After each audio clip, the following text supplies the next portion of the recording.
welcome all of you here to it, especially the mayor. And before I say any more, I think we should give him the floor.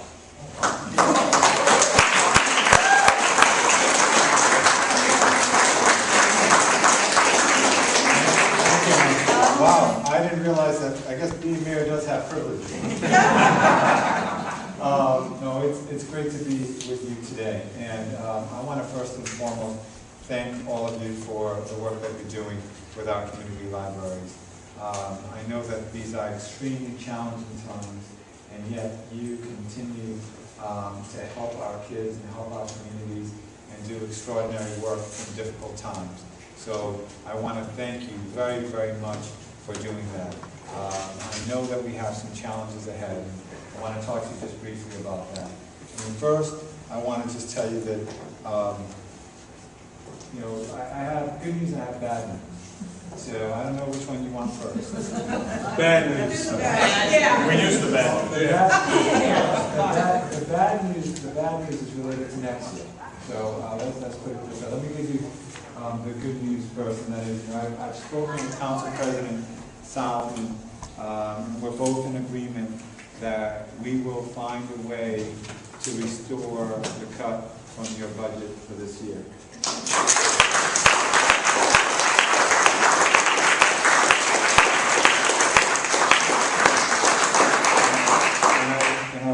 I want to make sure you know that, and I want to make sure he gets credit as well. And this is a total agreement, and we haven't figured it out yet, but we'll figure it out, and we'll find a way.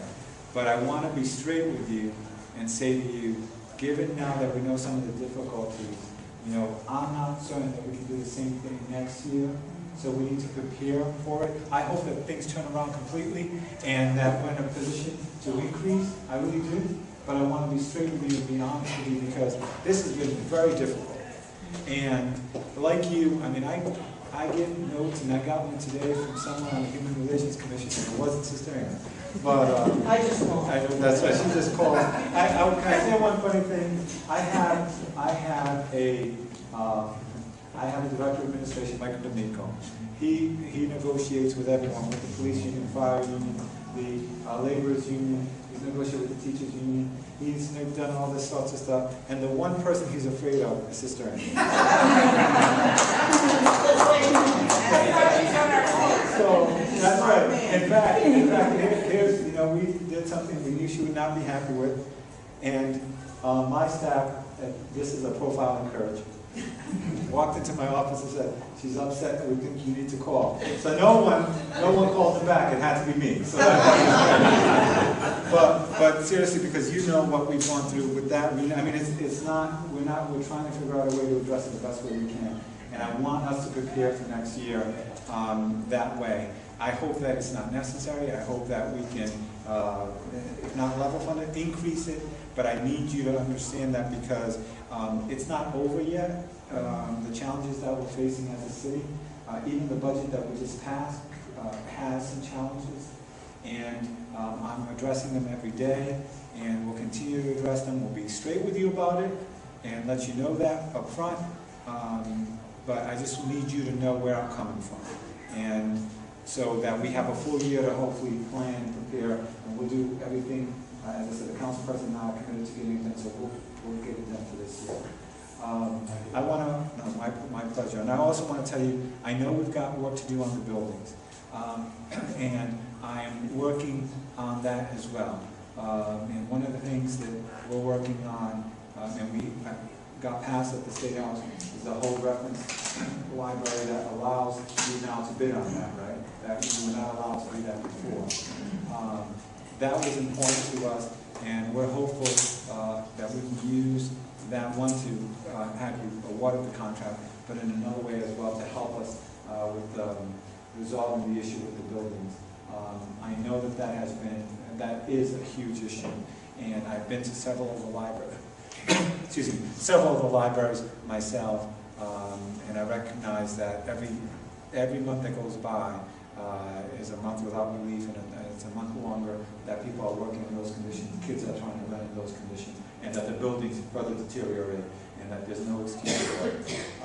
I would only ask for a little bit more patience, and this is where I'll throw my, like, I've only been there 8.5 months, so give me just a little bit more time to see if I can resolve this issue.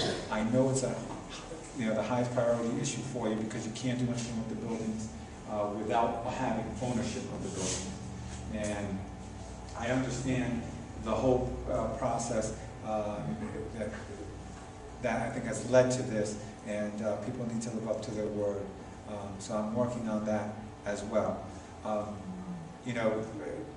I'm speaking to you from the heart. I don't have any notes. I don't have anything here relative to this.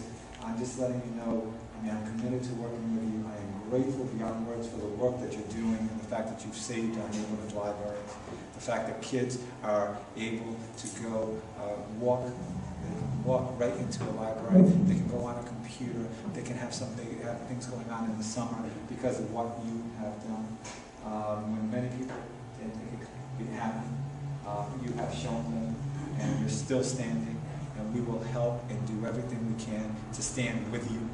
And I'm hopeful that not only, I know we'll restore the funding for this year, but I'm hopeful that next year we can have even better news for you, because I know our city's going to turn around. I know it's just a matter of time, and I'm dedicated and committed to making sure that that happens. And I just want to say again, thank you for what you're doing, for your patience, for your support, for your encouragement, and for believing in our kids and our neighborhoods. Thank you.